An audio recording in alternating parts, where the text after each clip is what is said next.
ಬೆಂಗಳೂರಿನಾದ್ಯಂತ ಸುರಕ್ಷಾ ಪಾದಚಾರಿ ಮಾರ್ಗ safe footpath campaign ನಡೀತಾ ಬಂದಿದೆ.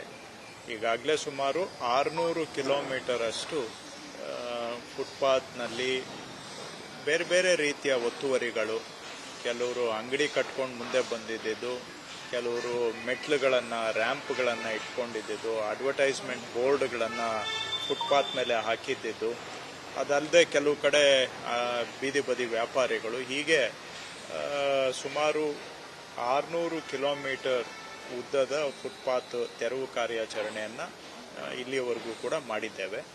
ಆ ಕಾರ್ಯಾಚರಣೆ ಇನ್ನು ಮುಂದುವರೆದಿದೆ. ಈ ಸಂದರ್ಭದಲ್ಲಿ ಕಮರ್ಷಿಯಲ್ ಸ್ಟ್ರೀಟ್ ಹತ್ರ ಇವತ್ತು ಕಾರ್ಯಾಚರಣೆ ಮಾಡುವಂಥ ಸಂದರ್ಭದಲ್ಲಿ ಅಲ್ಲಿ ಕೆಲವು ಅವರು ಅಲ್ಲೇನು ಬೀದಿ ಬದಿ ವ್ಯಾಪಾರಿಗಳು ಅಲ್ಲ, ಬಹುಶಃ ಅವ್ರ ಹತ್ರ ಇವರೇನೋ ಅವರನ್ನು ಶೋಷಣೆ ಮಾಡುವಂಥ ಒಬ್ಬರು ಗ್ಯಾಂಗ್ ಸೇರಿಕೊಂಡು ಬೀದಿ ಬದಿ ವ್ಯಾಪಾರಿಗಳನ್ನು ಕೂಡ ಅವರಿನ್ನೂ ಉದ್ರೇಕ ಮಾಡಿ ನಮ್ಮ ಅಧಿಕಾರಿಗಳು ಮಾಧವರಾವು, ಸಾವಿತ್ರಿ, ಈ ರೀತಿ ಅಧಿಕಾರಿಗಳು ಮತ್ತು JCB ಟ್ರ್ಯಾಕ್ಟರ್ ಡ್ರೈವರ್ಸು ಇವ್ರ ಮೇಲೆ ಗಂಭೀರವಾದಂಥ ಹಲ್ಲೆಯನ್ನು ಮಾಡಿದ್ದಾರೆ.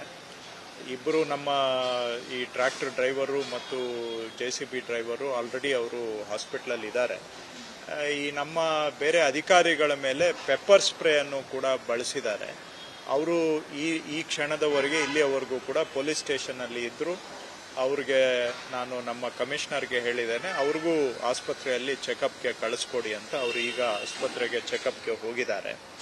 ಇದರಲ್ಲಿ ಅವರು ಬಸವರಾಜ್ ಅನ್ನೋರು ಒಂಥರ ಇದರ ಗ್ಯಾಂಗ್ ಲೀಡರ್ ಅನ್ನೋ ಹಾಗೆ ಕಾಣುತ್ತೆ. ಬಹುಶಃ ಅವರು ಇಲ್ಲಿ ವ್ಯವಸ್ಥಿತವಾಗಿ ಈ ಪಾದಚಾರಿ ಮಾರ್ಗಗಳನ್ನು ಒತ್ತುವರಿ ಮಾಡೋದು, ಆ ಒತ್ತುವರಿ ಮಾಡಿಸೋದು ಬೇರೆಯವ್ರ ಕೈಲಿ, ಮತ್ತು ಅವ್ರಿಗೆ ಇವರು ರಕ್ಷಣೆ ಕೊಟ್ಟು ಅವ್ರ ಹತ್ರ ವಸೂಲಿ ಮಾಡುವಂಥದ್ದು ಬಹುಶಃ ಈ ರೀತಿಯೆಲ್ಲ ಇರಬಹುದು ಅಂತ ನನಗೆ ಅನುಮಾನ ಕಾಣ್ತಾ ಇದೆ. ಅವರು ನೇತೃತ್ವದಲ್ಲಿ ಈ ರೀತಿ ಅಸಾಲ್ಟನ್ನು ಮಾಡಿದ್ದಾರೆ, ನಮ್ಮ ಗಂಭೀರ ಹಲ್ಲೆಯನ್ನು ಮಾಡಿದ್ದಾರೆ. ಈಗ ಆಲ್ರೆಡಿ 10 ಜನವನ್ನು ಪೊಲೀಸರು ಯಾರ್ಯಾರು ಈ ಹಲ್ಲೆಯಲ್ಲಿ ಭಾಗಿಯಾಗಿದ್ರು 10 ಜನಗಳನ್ನು ಕರ್ಕೊಂಡು ಬಂದಿದ್ದಾರೆ. ಬಸವರಾಜ್ ಅನ್ನೋರು ಇನ್ನೂ ಸಿಕ್ಕಿಲ್ಲ. ಈಗ ತಕ್ಷಣ ಅವರನ್ನು ಕೂಡ ಅರೆಸ್ಟ್ ಮಾಡಬೇಕು ಅಂತ ನಾನು ಪೊಲೀಸವ್ರಿಗೆ ಮಾತಾಡಿದ್ದೇನೆ. ಪೊಲೀಸ್ ಕಮಿಷನರ್ಗೂ ಮಾತಾಡಿದ್ದೇನೆ, DCPಗೆ ಮಾತಾಡಿದ್ದೇನೆ, ನಮ್ಮ ಸಿಬ್ಬಂದಿಯವ್ರಿಗೂ ಮಾತಾಡಿದ್ದೇನೆ. ನಮ್ಮ ಕಮಿಷನರು ಕೂಡ ಪೊಲೀಸ್ ಸ್ಟೇಷನ್ನಲ್ಲೇ ಹಾಲಿ ಇದ್ದಾರೆ. ಸೊ ಆ ಬಸವರಾಜ್ ಅನ್ನೋರ್ನು ಕೂಡಲೇ ಅರೆಸ್ಟ್ ಮಾಡಬೇಕು ಅಂತ ಸೂಚನೆ ಕೊಟ್ಟಿದ್ದೇನೆ. ಮತ್ತು ಅವ್ರ ಮೇಲೆ ಗೂಂಡಾ ಕೇಸನ್ನು ಹಾಕಬೇಕು ಅಂತಲೂ ನಾನು ಸೂಚನೆ ಕೊಟ್ಟಿದ್ದೇನೆ.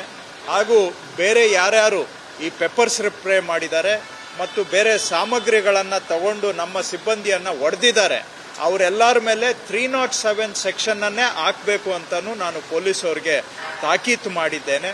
ಯಾಕಂದರೆ ಅವರು ಗಂಭೀರ ಹಲ್ಲೆಯನ್ನೇ ಮಾಡಿದ್ದಾರೆ. ಹಾಗಾಗಿ ಇದರಲ್ಲಿ 307 ಸೆಕ್ಷನ್ನನ್ನೇ ಹಾಕಿ ಅವ್ರ ಮೇಲೆ ಕೇಸನ್ನು ದಾಖಲು ಮಾಡಬೇಕು ಅಂತ ಸೂಚನೆ ಕೊಟ್ಟಿದ್ದೇನೆ.